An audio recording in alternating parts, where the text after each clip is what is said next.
We've been training this for months. We're anticipating some level of civil unrest. We don't know what it is, but we must be prepared for it. It was a refresher training for crowd control formations and situations, on one hand for all members of law enforcement. And then the bigger issue was the coordination with outside agencies. If we have to call mutual aid, we have to be able to talk with, work with, and coordinate with these outside agencies. By training today, we now know that we can carry out the commander's intent, the mission of what we're supposed to be doing, whether it is to be standing on a skirmish line or to arrest situation or to move people from a certain area. We're confident now that we can do that with outside agencies.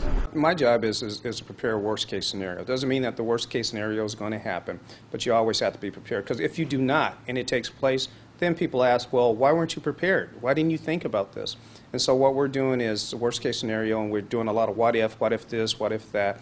But we're not picking up the intelligence right now that things are going to happen. And that's why I really want to, as people see us doing crowd control measures on TV, not to get overly alarmed. That's just practice so we don't make mistakes. We are a 1,000-person agency, and so we'll be ready. Both the California Highway Patrol and the Alameda County Sheriff's Department say they have key roles in the coordinated effort plan to keep things under control when the Mehserle verdict comes down. The City of Oakland has contacted us here at the Sheriff's Office, and we've made contingency plans. We're also the mutual aid coordinators for the county, so we have advised the rest of the cities to certainly be aware of what's going on if the verdict comes down and people start to behave badly. And if protesters try to move from the streets to nearby freeway on-ramps like they did here back on March 4th during a student rally, the CHP says they'll be ready for them. We'll have members of the patrol staged at what we call strategic locations, and should we see individuals moving toward that location, we can announce it. We can get adequate resources there. We'll have air support up to monitor crowd flows, because the Highway Patrol has both fixed wing and rotary wing aircraft. Sergeant Nelson says even though law enforcement will be ready for the worst, they hope things will stay calm when the trial wraps up. You know, it's hard to say what's going to happen. The Grant family has called for peace, and we're certainly in hopes that that's what will occur. In Oakland, Hazik Medyoun, Cron 4 News. We don't want trouble, but we do want justice. That's right. That's right. And until we get some real justice, we're going to continue to use our freedom to assemble. We want to stay focused on the officers who keep getting away with murder. That's right. We don't want that to continue. We want this to stop. They're killing our kids, y'all, and that's the focus. They're killing our kids. That's right. And they're not being held accountable. But I just want to reiterate that we have a right to assemble. And all this hysteria about outside agitators, we feel that the outside agitators are the police. Across this nation, the police do not live and their kids don't go to the schools in the community. So if we're going to talk about outside agitators, let's keep the focus on the real perpetrators of violence to our kids. That's who's creating the violence. That's who we should be afraid of. My son was Oscar Grant's teammate. He's 22 years old. He's a black young man. It could have been him on a BART.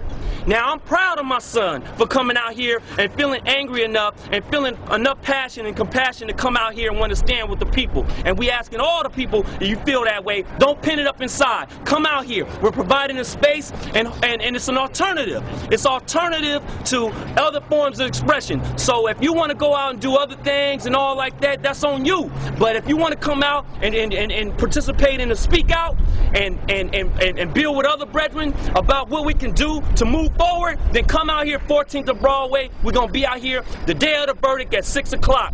We told them some of the things to look for. Kevin Grant is an Oakland Street Outreach Coordinator. He's working with Police Chief Anthony Batts, getting the word out to the community on how to spot outside agitators who may try to disrupt otherwise peaceful protests following the Mehserle verdict. The outside agitators, they generally come in backpacks. They don't look like people in the community. They have toys that our community loved ones don't have. Bullhorns. They know how to set garbage cans on fire in an instant, shatter a picture window in an instant. Bandanas up to here and the hats down here. Chief Batts says outsiders were a major problem during Oscar Grant protest rallies back in January 2009.